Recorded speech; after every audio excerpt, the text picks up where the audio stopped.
एटापल्ली आलापल्ली साईडनं अशा प्रकारे लग्न होते म्हणून माहितच नाही. जर आदिवासी संस्कृतीमध्ये लग्न लागलं ते एकच लग्न 7-7 दिवसाचं राहते बरं का. तर संगी आपण गोष्ट करता इष्टापूरची. मूल शहरापासून 40-50 किलोमीटर अंतरावर. तर तुमचं स्वागत आहे गडचिरोली जिल्ह्यामध्ये.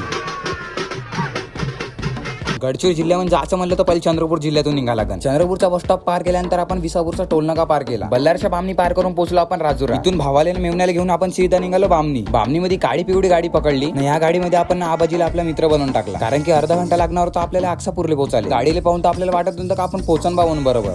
2003 म्हणजे या गाडीला आजच्या 18 वर्ष झाले. त्यानंतर का 2-3 गाव पार केल्यानंतर आबाजीचं गाव आला.